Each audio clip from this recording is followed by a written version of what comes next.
చాలా ఏళ్ల క్రితం మన ఇండియన్ విలేజెస్ లో ఫార్మర్స్ ఒక గ్రీన్ ట్రెజర్ హంట్ డిస్కవర్ చేశారు. అదే షుగర్ కేన్. వాళ్ళు జ్యూస్ టేస్ట్ చేసి అది స్వీట్ అని తెలిసింది, కానీ అక్కడే ఆగలేదు. ఆ జ్యూస్ ని ఫైర్ మీద స్లోగా బాయిల్ చేస్తే అది గోల్డెన్ సిరప్ అయింది. కూల్ అయ్యాక సాలిడ్ గా మారింది. అదే మన పాకం, అదే మన బెల్లం. ఇది స్వీట్ మాత్రమే కాదు, ఇది ఎనర్జీ, హెల్తీ, కల్చర్ అని ఆయుర్వేద కూడా బెల్లం ని ప్యూర్, పవర్ఫుల్ అని అన్ని సెంచరీస్ నుండి చెప్తుంది. మన ఫెస్టివల్స్ లో పాకం ఒక స్పెషల్ బాండ్.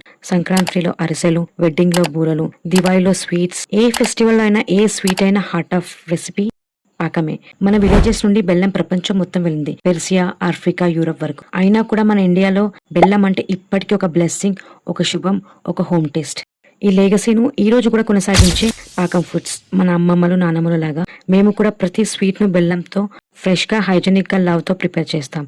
పాకం ఫుడ్స్ పరంపరతో, ప్రేమతో, ఎవ్రీ స్వీట్. ఎందుకంటే ట్రూ స్వీట్నెస్ అనేది టేస్ట్ లో మాత్రమే కాదు, ఇది మన హిస్టరీలోనే ఉంది, మన కల్చర్ లో ఉంది, మన మనస్సులో ఉంది.